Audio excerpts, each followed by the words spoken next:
Okay, great.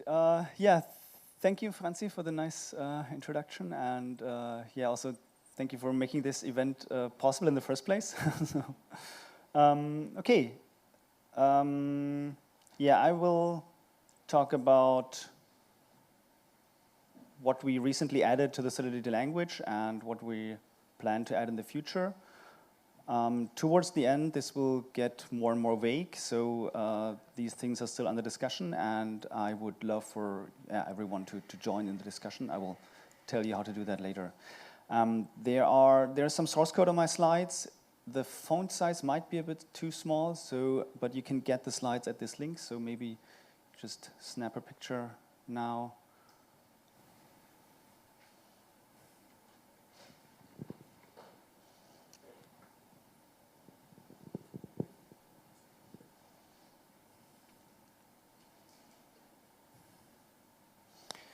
Okay, great. Yeah, all we do in the Solidity, all we do in Solidity is of course a team event, a team effort. Sorry, we are currently 14 people in the Solidity team, and if you are interested in language design or optimizers and know some C++, then feel free to reach out. We're looking for more people.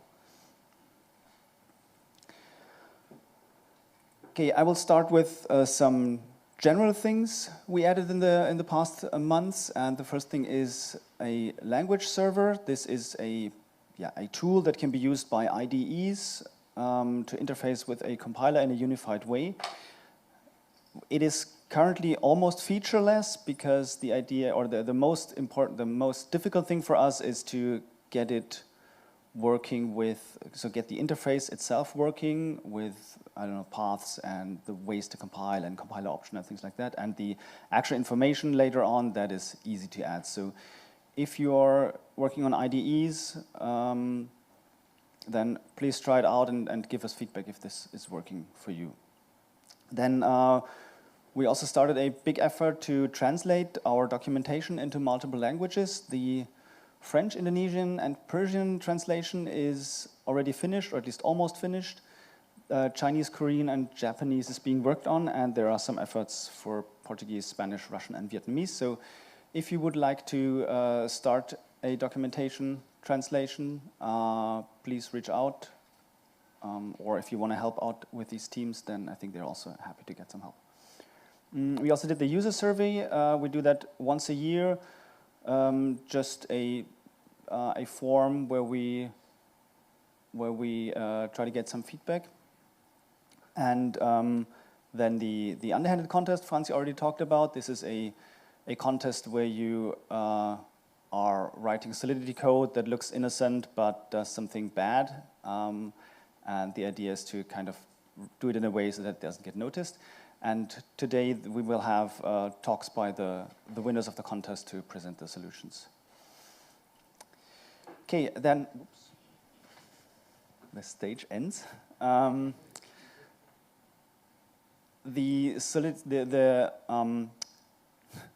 For I think over a year now, we've been working on the second compiler pipeline that uses an intermediate language to compile to EVM. And we now consider this stable, which essentially means if you find bugs in it, you can claim a bounty. And so on the slide, you can see how to use it. The idea behind this second pipeline is that it provides much higher flexibility for us to do the code generation, and we also ULIR is the same thing as inline assembly. So, and the optimizer works on ULIR. So the output of the optimizer is again ULIR, and the hope there is that you can still read the optimized code and check what happened in the optimizer, what the code is doing, and even audit it after audit the code that is generated after the optimization. There's one tiny thing that you have to keep in mind is if you want to get the optimized IR, then you also have to switch the optimizer on, because That's the third line here. We are currently seeing that the new pipeline already provides cheaper code, but we'd really love to get some more feedback from you. So just please try it out and see whether it's working well for you. Yeah, the optimizer itself is still a bit slow because we first focused on making it correct and create efficient code and not the optimizer itself being efficient. Okay, now let's dive into some features. I will go from older to newer, and the first one is user-defined errors. So the first line shows how you define such a user-defined error, and the cool thing about it is, so before user-defined errors, we just had these error strings that you can use with require. And the cool thing about user-defined errors is that they are much cheaper because they only use a 4-byte selector. And but you can also provide structured additional data together with the error. So for example, here this auth level required and auth level present. And that will be ABI encoded and returned in the return data together with the actual error, and can then of course be displayed to the user, and so the user can better see why actually the transaction failed. What you can also see in this example is this bytes.concat here. So this is also something we added recently. It allows you to concatenate byte arrays, which is probably quite convenient. And we also now have a way to use byte array slices, and it's only working for call data arrays for now, but we also plan to add that for all the other types. And then the most recent feature here on this slide is at the last line, this abi.encode call. This can be used to perform ABI encoding for a call without actually doing the call. And in contrast to previous ways to do it, you actually specify a function or an interface function you would like to call, and it checks that the arguments you want to encode actually match the types of the function parameters, and then performs the encoding.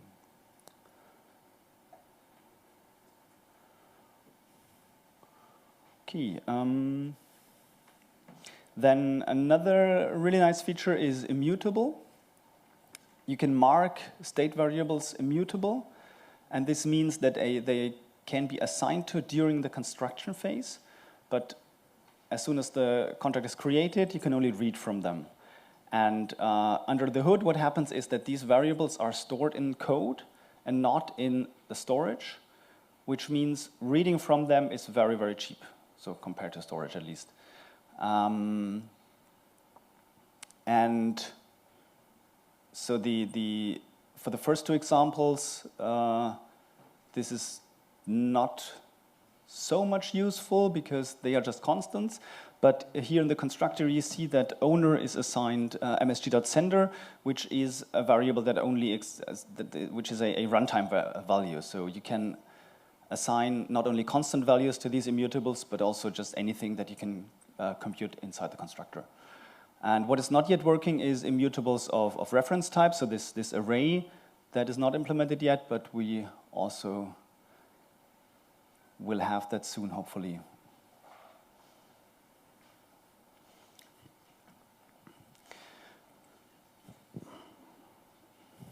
Okay, then now we're getting into the area where we're looking into the near future, and this is inline arrays. This has been requested a lot, and so the problem currently is that if you use such an inline array, so something in square brackets, then this will always be an array of fixed length. And so the assignment in the first line, that is not possible with current Solidity, because it would have to convert between a fixed size array and a dynamically sized array. Okay, please ignore the fact that the data location specifier is missing here. Maybe I should have tried to compile that. Yeah, but very soon all of these three things will be possible, and the reason why we didn't have that earlier is because of the stack pressure in the old code generator. So, because if you have a very long inline array, then you first have to evaluate these individual array elements, and then you can store them in the actual memory array. You can also do some more complicated analysis and see maybe where it will end up, but yeah, at least I personally try to avoid that. And the nice thing is that with the new compiler pipeline that uses ULIR, this is not an issue anymore, because in the lower part you see the code that is generated by the compiler for the first statement here, so the assignment to X. And so you see it generates 3 temporary variables and just assigns the values of the array elements to them. And then it starts allocating the array itself and stores the values in the array. And the problem here is that if you just do a direct translation from this code into EVM bytecode, then the temporary variables will end up on the stack. And this storage, so storing the T1 value, has to reach across all the other values in the stack. And if the array is longer than 16 elements, this is not possible anymore on the EVM. But with the UL optimizer, this is something we just tell the optimizer to fix, because here in this example, what it will do, it will just eliminate these temporary variables and move the values directly to the mstore instructions, because constants you can just move around anywhere. And yeah, that is the idea behind why it's now much easier to implement than it was before. Of course, there are still problems if you can't easily move these values, but yeah, we have to see how that works with more complicated arrays. Then, yeah, something I'm very excited about, and I hope you are too, is user-defined value types. This is already possible in the compiler, and I will give you some motivation why we did that. So, what is very common in smart contracts is to just use the uint type for, yeah, just about everything, because it's a convenient type that is cheap. And we have a function called approve here, which takes a token ID, an amount, and a start date.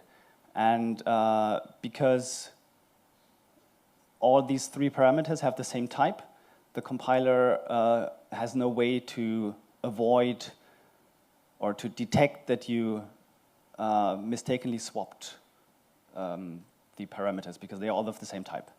So if you write amount, start date, token ID, although the function expects token ID, amount, start date, then it won't notice. And but it actually turns out a token ID, why does it have to be an unsigned integer? An unsigned integer has arithmetics and stuff, but a token ID is just a unique identifier that doesn't need any operations. So it would be better to define a new type for the token ID that is not an integer. And the same for amount. We could specify in the type what kind of amount it is. For example, is it an amount of die? Because I call it WAD. And the same about date. It should be a date type that also has its own operations, that is maybe not just plain addition. And now, if you use these types, then the compiler will tell you when you swap the arguments. So yeah, how is it working? How did we do it? And is it cheap? The way you define a user-defined value type is using the type directive. So type, new type name, and then is, and then you specify an underlying type. And this underlying type is important because this type tells the compiler how the type is represented in memory, storage, on the stack, and in the ABI. So this underlying type will be used for the function signature for the ABI. And the new type has no properties at all. So you can't even implicitly convert between the new type and the underlying type. You can't assign literals. You can do essentially nothing. And the only help you have is the two functions wrap and unwrap, which can be used to convert between the underlying type and the new type.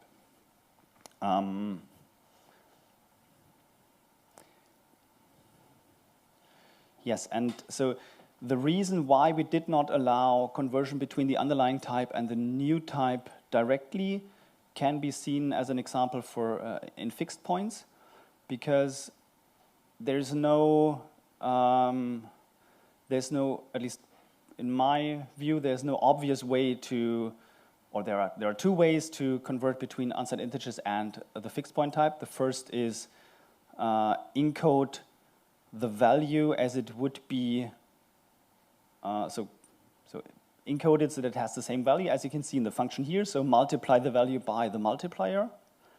And the other way is to do the encoding of the underlying value itself, so without any modifications. And we thought it's maybe best to just leave that to the developer and define the conversion functions how they want it. And here, of course, the idea is that you implement a type and associated functions, and these wrap and unwrap functions should only be used in the functions that that come with the type and not be used outside. And so something we added in, I think, in the last release is the using global. So you can now use the using directive at file levels, not only inside contracts. And you can specify a list of functions. So maybe just a short explanation of what using does. Using takes a list of functions and a type. And then these functions, so for example, mul here is then available as a property on any variable of that type. So you can add functions to the type. And what we added now is the keyword global, and you can only use the keyword global when the user-defined type has been defined in the same file. And what it does is it makes these functions available on the type everywhere, so you don't have to repeat the using statement. And this is a way how you could implement a fixed point type using these new mechanisms.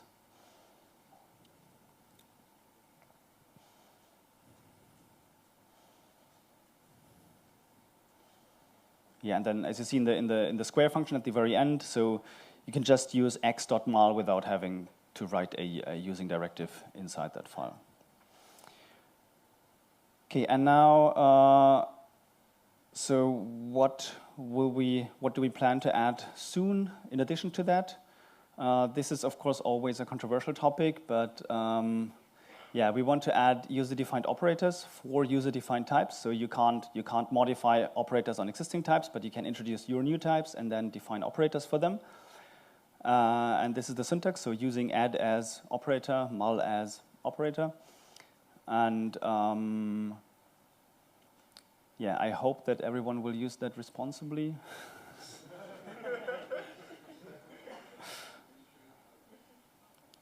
And I mean, the idea is also that we will have the language server, so you can just control-click on the operator, and it takes you to the function that defines it.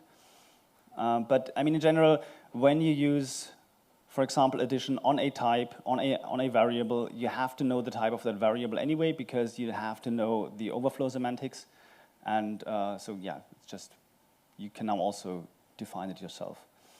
And then, so you may have already noticed that we don't plan to implement fixed point types in the compiler itself, but the idea is to do that in user code, and the main reason is that there are just multiple ways to define fixed point type values, and we want the users to choose which ones they want and don't want to dictate a certain implementation.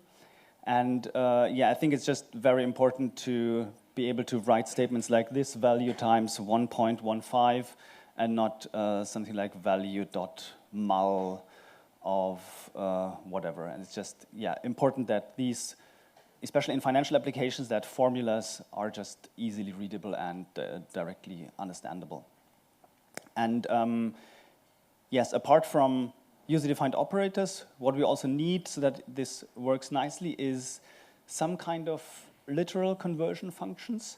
The syntax for this is not yet fully fixed, so the current idea is to that you can write number literals and then underscore function, and when there is a underscore function, it gets the literal and returns a custom type, or maybe not, just, yeah, a type.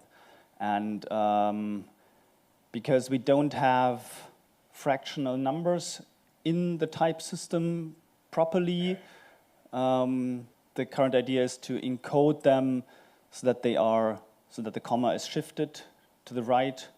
So 1.15 will call the function f as 115, so 115, and the 2 decimal places that it shifted it by, and then, yeah, when you implement that function, you can kind of fix it the way you want. Okay, now, yeah, as I already said, we don't want to implement fixed point types, and this is also a general topic in our language design. We want to move as many things out of the compiler as possible. So if it's possible to implement that not in the compiler itself, but in user code, then it should be implemented in user code. And there are, yeah, and the idea behind is that if it's user code, I mean, you're writing Solidity, so you know Solidity, and if you want to know how this compiler internal works, you can just look up its source code in Solidity, and then you understand what it does. And so we want to implement a standard library, and standard library not in the sense of, yeah, providing standard token implementations, but more in the sense of providing things that are currently opaque, hidden inside the compiler as, yeah, Solidity source code files that you can look at. And as an example here, you would do something like import addmod from std/math, and this std/math file is shipped together with the compiler, and its implementation, the implementation of the function you can see below, it just uses inline assembly, and it shows you the magic that is currently hidden in the compiler, and that is the check that the modulus is not 0. And yeah, internally then uses inline assembly to actually implement it. And the other good thing is that it doesn't clutter the global namespace, because you always have to explicitly import the stuff you're using. So we are not yet sure if this is convenient for things like msg.sender, if you maybe just always want to have that, or if it's, yeah, like in Java where you have 40 import statements at the beginning. So if you have ideas input there, it's always welcome. Okay, and then, of course, if we want to implement some kind of standard, so if some things currently cannot be moved out of the compiler easily because the language is not powerful enough, and to fix that, or not only that, we plan to add generics to Solidity. This is also still in the design phase. We're currently looking at the way Rust does generics, so using a trait system.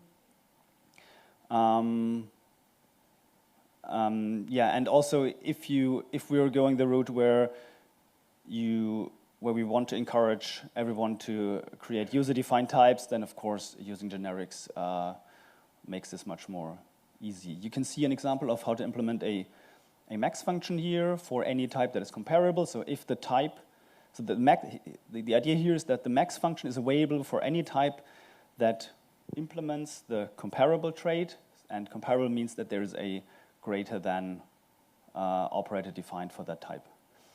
And there's also something like the resizable array.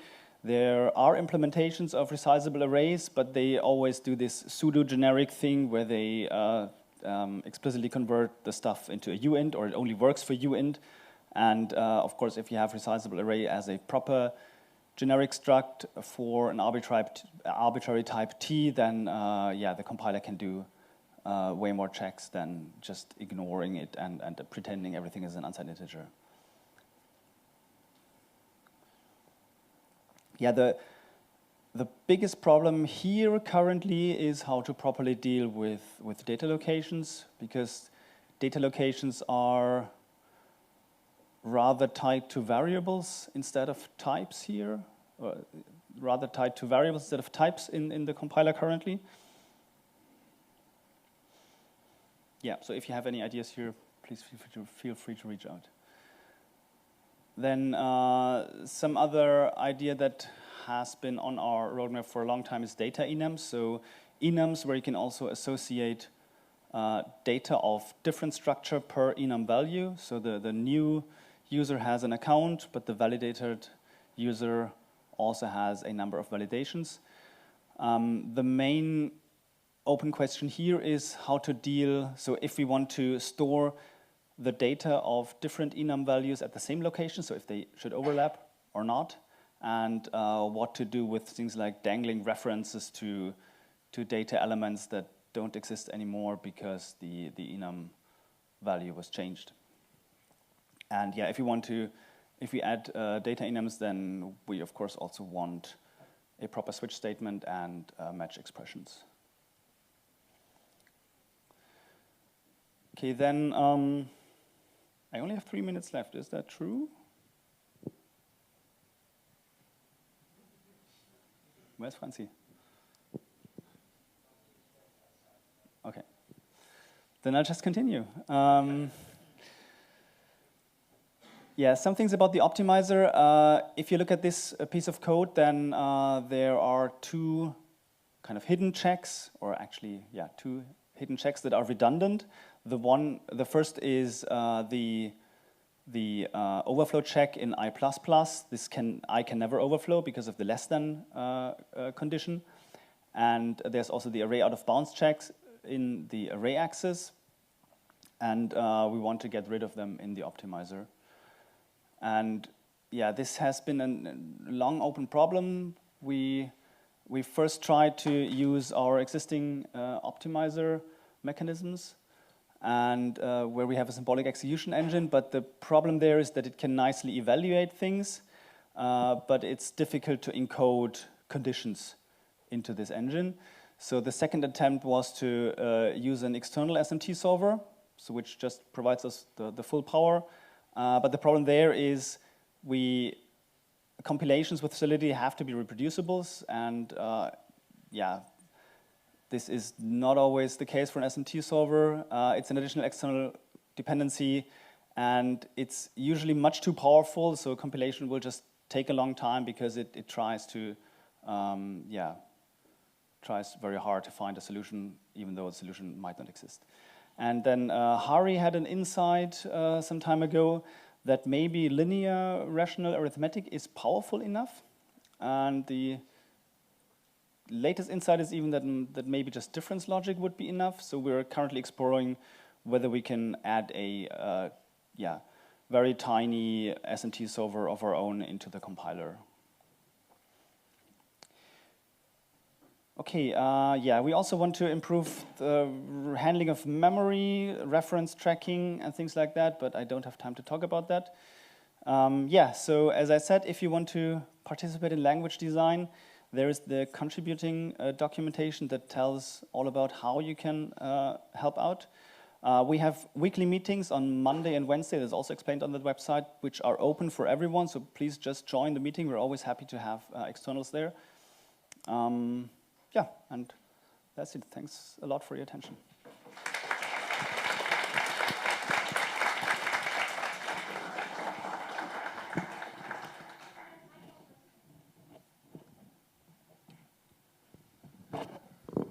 I just wanted to ask if you could put up the slide with the URL to your slide deck again. Which please. one? The first slide with the URL to the slide deck, if you could put that up again so we can copy it. Okay, thank you.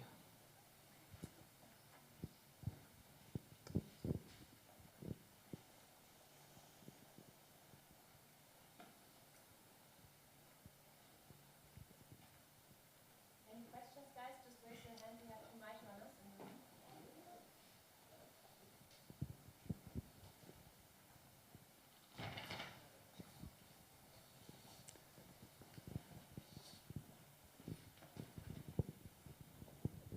Sorry, I just thought of another question. Some of these things you said have already been implemented, and for the ones that haven't, do you have an idea of like which compiler version that they'll be implemented in?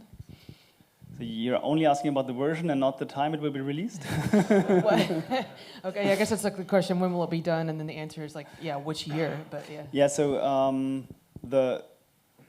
so this was roughly the roadmap for this year, where the stuff later, like generics and better memory handling, we will probably not be able to implement it this year, but we plan to have a good understanding of the problem at least. Okay, thank you. Hi, thanks for the talk. So I have a question. So I think the function pointer feature in the Solidity is least talked about, in my opinion. But do you think there's any more feature into it? Things like adding like functional programming paradigm stuff, like Lambda stuff like that. I mean, yeah.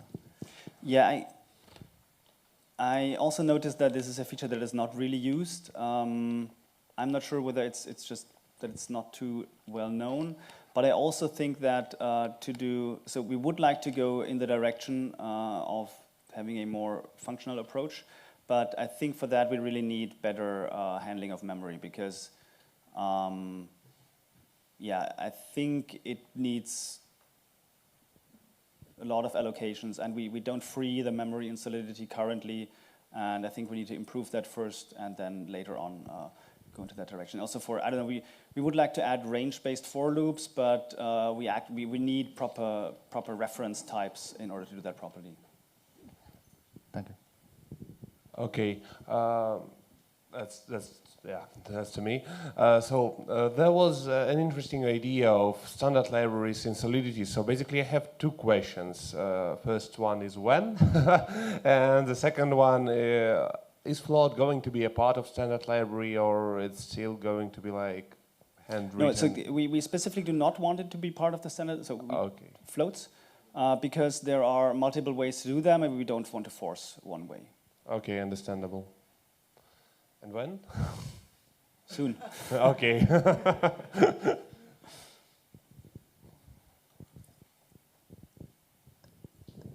Yeah.